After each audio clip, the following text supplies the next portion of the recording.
There's been a lot of subpar moves over the generations, and while all moves aren't meant to be great, there are some that were shown to love and given nice juicy buffs. This made certain moves that were never seen competitively into viable options. In other circumstances, they buffed already good moves into great ones. Whatever the case is, today we're going to look at the biggest buffs to Pokemon moves throughout all the generations. I'm not going to go over every single buff since that would take way too long, so don't expect me to go over things like Tackle's buff, small buffs to early game moves, or buffs that didn't make too big of a difference in the move's competitive viability. Let's get into it. I separated these moves into categories, as buffs come in all different shapes and sizes. The first category we're going to look into is what I feel pops into most people's heads when the word buff comes up. These are the base power buffs. First, we're going to cover one of my favorite buffs. This is to Savali's signature move, Multi-Attack. Originally, this move had 90 base power, which isn't super low, but for a signature move with no secondary effect other than changing type to match Savali memory, it was pretty pitiful. Savali would really only opt to run this if it didn't have any better options for stab on a specific type. Even the base form preferred Double Edge, so when I saw that Multi-Attack was buffed up to 120 base power in Sword and Shield, I was really stoked. This at least put its signature move on par with Arceus' Judgment. It no longer needs to take recoil using Double Edge, and 120 base power for a physical stab gave it a really powerful option on certain types, including Fairy, Steel, Electric, and Ghost. Types that lack consistent high base power physical moves. Speaking of Double Edge, it was buffed in a similar way, from 100 power in Generation 1 to 120 power in Gen 2 and on. This gave a reason to use it on Mons who wanted that extra bit of damage, instead of using Body Slam and its nice 30% chance to paralyze. It also made it more powerful than the newly added Return, and in the later generations we still see it used on Mons like Staraptor who get a boost from their Reckless ability since Double Edge causes their user to take recoil damage. Another recoil move that got a pretty impressive boost is High Jump Kick. Actually, regular Jump Kick was buffed too, and no, it's not irrelevant. In generations 1 to 3, Jump Kick was at 70 base power, while High Jump Kick was 85. In Gen 4, they both received power buffs to 85 and 100 respectively, and further to 100 and 130 in Gen 5. The mechanics behind their crash damage were changed as well, making these moves a little bit more high risk, high reward. High Jump Kick became a staple on Mons like Medicham, Hawlucha, and Mega Lopunny, threatening huge damage. Although these Mons did switch over to the more reliable, yet slightly weaker, Close Combat once they got access to it. Jump Kick on the other hand was used on Dodrio and Sawsbuck as pretty strong coverage moves, primarily to hit Steel types and Rock types in Dodrio's case. They didn't get access to High Jump Kick, but it was still a pretty good option. Next we're going to look at draining attacks that got buffed. Giga Drain and Drain Punch are two peas in a pod here. Both were 60 base power in Generation 4 and got a pretty solid 15 base power buff in Gen 5. Now sitting at 75 base power, this makes them strong enough to do solid damage and worth using over some slightly stronger moves that don't restore HP. And in Drain Punch's case, it gets boosted by Iron Fist, making it a great option to use with setup to boost longevity. Now perhaps the biggest buff on this list, at least base power wise, is the draining move Leech Life. This is what those Zubats were doing to you for years in the caves, draining bits of your HP to annoy you just a little bit longer. Luckily, when this move's base power was quadrupled from a pathetic 20 to a beefy 80, the early game Leech Life Mons had this move replaced with Absorb. This move went from being a joke early game move to being one of the best bug type moves in the game. Mons like Buzzwole can bulk up and Leech Life all their HP back, while a Mon like Scizor definitely wishes it had access. Definitely a top 3 move buff for me. We're going to get into the top buff in just a minute, but I wanted to talk about an underrated buff, which was for some of the multi-hit attacks that were absolute trash. First of all, the odds for the amount of hits was slightly modified to give a better chance for more hits, but the main buff here is for the moves Bullet Seed, Pin Missile, and Icicle Spear. These super weak moves all got bumped up to 25 base power per hit, making them great for skill link Mons like Cloyster, Cincino, and Mega Heracross. The accuracy of Pin Missile was also buffed to 95%, along with the move Rock Blast to 90%, because you know, it would be a tragedy to have a good physical rock type move with 100% accuracy. Anyways, the move that is definitely my top buff is none other than Knock Off. Formerly, this was a move that was purely support at 20 base power. It got rid of the target's item, which is definitely useful, but with the frailty of most of the dark types that could use this, it was not really seen as a stab option. Moves like Night Slash, Pursuit, Crunch, and Sucker Punch were all better options due to their higher base power and utility. Then X and Y dropped, and so did the jaws of all the dark types with access to Knock Off, as I saw their new beefed up toy. Not only did they increase the base power from 20 to 65, but now Knock Off has the added effect of doing 50% more damage when a mon is holding an item that can get knocked off. This is effectively a 97.5 base power move. Stronger than those previously mentioned moves and still serviceable when the target doesn't have an item to knock. This move is so good now that it is a serious consideration on almost every mon who has access to it. Even some very specially based mons like Reuniclus, Pelipper, and Clefable would often run this over another coverage option. The pure utility and power this move has makes it a staple on support mons, as getting rid of an item while getting a strong hit off is invaluable.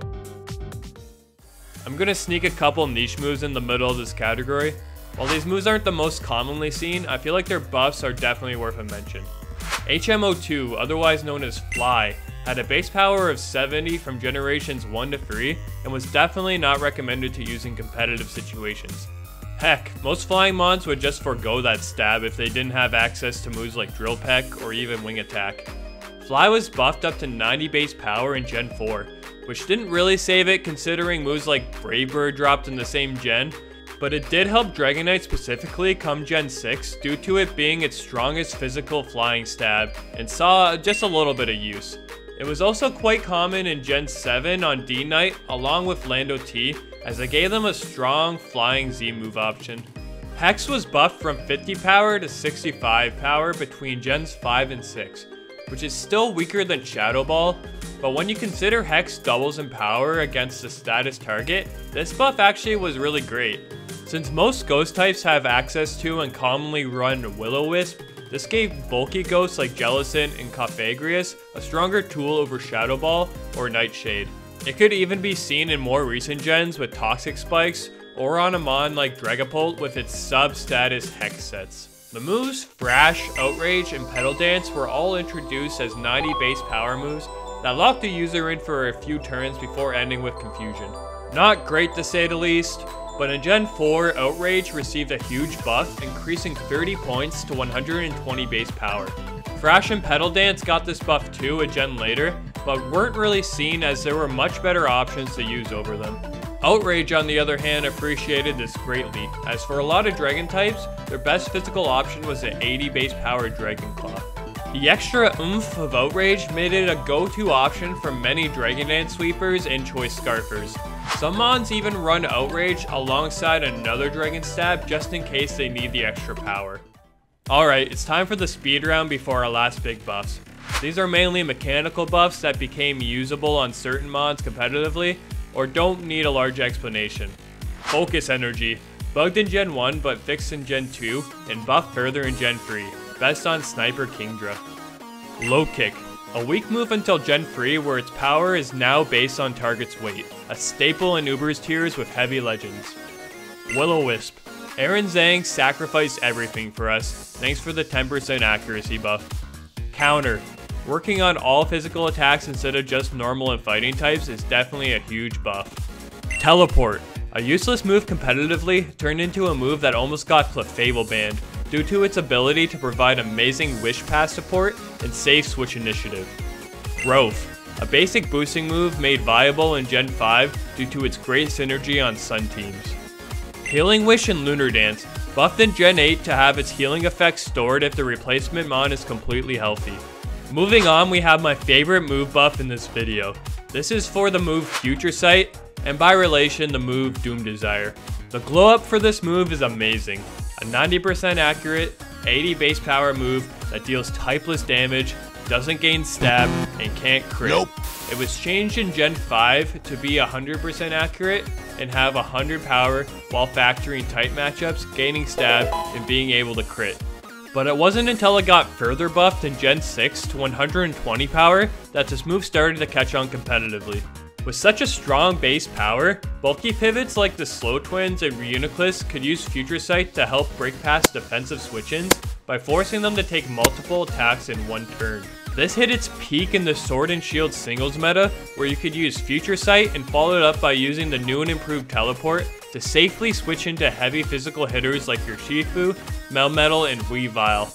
This forced the opponent into a situation where they need to take a strong physical and special hit in the same turn. Not many mons enjoy taking a Searching Strikes, Double Iron Bash, or Knockoff, followed up by a strong Future Sight. To finish off this video, I'm going to go over two of the most defining moves in Pokemon, or at least in the singles meta. These are the hazard removal moves, Defog and Rapid Spin. Defog didn't always work how it does now, clearing all screens and hazards. In fact, in Gens 4 and 5, Defog cleared screens, Safeguard, Miss, and hazards on just the target side of the field. Not very great unless you plan on running no hazards and are really scared of screens, but in Gen 6 this move was so amazingly buffed to clear away hazards on both sides of the field instead of just the opponents. This meant that if you wanted to get rid of entry hazards, there were more options than just Rapid Spin, since ghost types like the Spin Block being immune to the normal type move.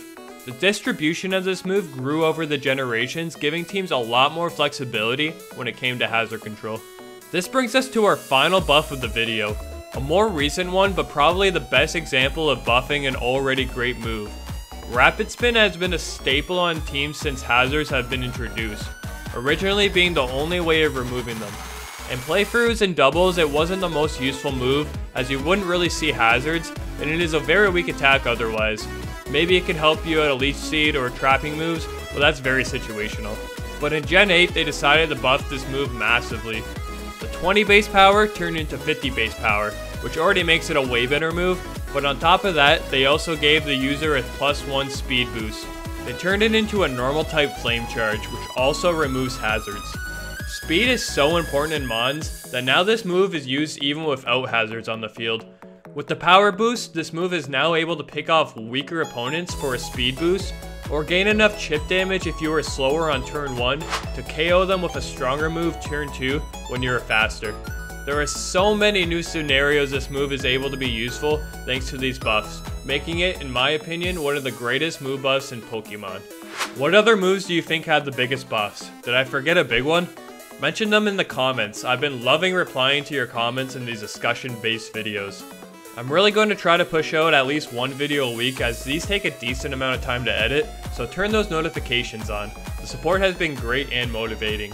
And now it's time for the ChatGPT generated closing remarks. Big thanks to all my buds for hanging out. Remember, we're in this together. Don't forget to subscribe and join the buddy crew. Catch you in the next one, buds. Stay awesome.